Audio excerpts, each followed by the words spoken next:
Okay, so have you ever had that feeling, that just awful feeling, like the rug's been pulled out from under you? Yeah, that sense of betrayal. That's rough, right? And that's exactly what we're diving deep into today. Infidelity. Yeah, it's a tale as old as time, and sadly, it's something that so many people experience. You're telling me. And even though it's like everywhere, there's still so much we don't talk about, the why, the hurt, the whole mess.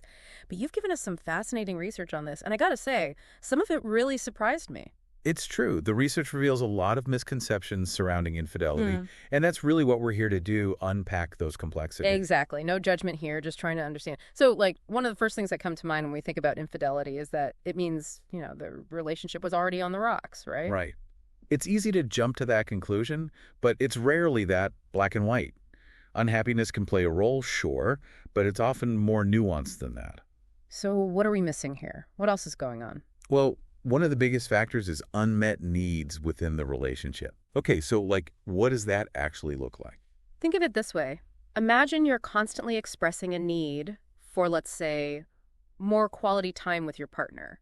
But no matter how much you bring it up, it's like they're just not hearing you, you know? They keep prioritizing work, friends, whatever it is. Yeah, I can see that creating some serious tension. Exactly. And that disconnect, that feeling of not being heard or understood, can create a breeding ground for seeking that validation elsewhere. So it's not always about seeking something better necessarily. It's more about filling that void. Precisely. It's like that saying, the grass is greener where you water it. Yeah. But in this case, sometimes it's more like someone else is doing the watering. Oh. And then there's that whole forbidden fruit thing. Sometimes it's not even about a bad relationship, right? Mm. It's the thrill of something new, something you're not supposed to have. How does that fit in? Right, that's where things get really interesting, psychologically speaking. Because you wouldn't think someone in a happy relationship would even be looking at the forbidden fruit. And often they aren't, not consciously at least. But the thing is, that allure, that excitement of the unknown, can tap into some deep-seated needs. Like what? What kind of needs are we talking about here? Well, it could be anything from a need for validation, maybe a fear of commitment, even unresolved issues from past relationships bubbling up. It's complex and it's different for everyone. So what I'm hearing is that infidelity isn't just this simple equation of unhappy relationship equals cheating. There's a lot more to unpack there. Exactly. It's rarely about the act itself, but rather a symptom of something much deeper going on. So we've been talking about what might lead someone to infidelity, but I think it's time we talk about what happens after, when that infidelity comes to light. Yeah, absolutely. It's like a bomb went off, right? Everything changes. Totally. And it's not just about the relationship itself. It's about how it makes you feel like as a person. Exactly. I mean, think about it. You find out someone you love has betrayed you. It rocks your whole world, makes you question everything. It's like the ground beneath you just crumbles. Right. And there's a line from one of the research papers you shared that really hit home for me. It said something like, infidelity is a betrayal that cuts to the core of a person's sense of self. Wow. Yeah, that's powerful. Yeah. Because it's not just about the act. It's about how it makes you question your own judgment, your worth, everything. And often the person who is cheated on might start blaming themselves, wondering if they could have done something differently to prevent it. Right, like it's their fault somehow, which is just adding insult to injury. Absolutely.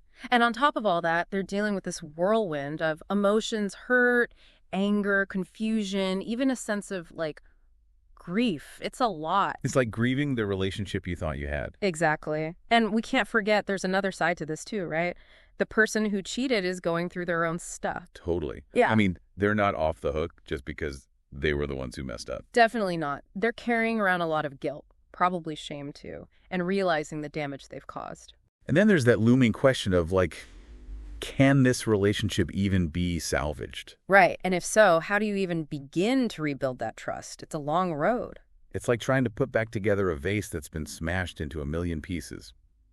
It's possible, but man, it takes a lot of work. It does. And honestly, it takes both people being willing to put in that effort. Otherwise, it's just not going to happen. So that's the big question, isn't it? Can you actually come back from something like this? Can a relationship really survive infidelity? Yeah, it's the million-dollar question, and honestly, there's no easy answer, no one-size-fits-all. Because part of you thinks, okay, that's it, game over. But then you hear these stories about couples who make it through. somehow. Right, and the research actually backs that up, which I think is pretty interesting. Oh, yeah. So it's not just wishful thinking. There's hope. There is. It's not always a death sentence for a relationship, but it takes serious work. Like both people really showing up and being willing to do what it takes. But how do you even begin to repair that kind of damage? It just seems so huge. It is huge. And it's not about pretending it never happened or just trying to forget about it and move on. It's about digging deep, really facing those underlying issues that led to the infidelity. So like figuring out what went wrong in the first place. Exactly. Because if you don't address those root causes, those cracks in the foundation, it's just going to keep happening, That makes sense. And I'm guessing that's where therapy comes in. 100%. Therapy can be a lifesaver for couples going through this. It gives them that neutral space, that safe space to actually unpack all those feelings, the anger, the hurt, the blame, and start to rebuild that trust. But that's a two-way street, right? Both people have to be on board. Absolutely. It's not just on the person who is cheated on to fix things. It takes two to tango, as they say. And even then, even if both people are willing, there's still that whole forgiveness thing, which feels almost impossible. Like how do you even begin to forgive something like that? Right. You're right. Forgiveness is a big one. And it's a process, not just a switch you flip.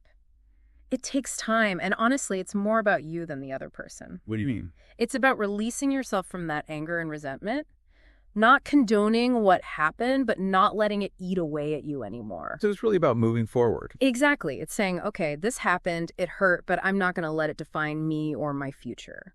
It strikes me that a lot of what we've been talking about today applies to relationships in general, not just romantic ones. Like that need to feel heard, understood, to feel like you matter to someone that's universal.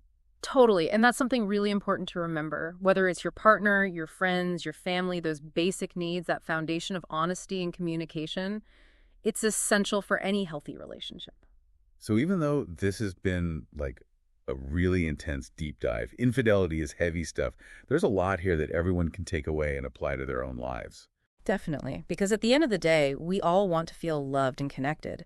And that starts with understanding ourselves and each other a little bit better. Couldn't have said it better myself. And on that note, we'll leave you with this thought. Mm-hmm. What does fidelity, being true and present in your relationships, really mean to you? Something to think about, right? Absolutely. Something we should all be thinking about. Thanks for joining us for this deep dive, everyone. Until next time, keep those conversations going.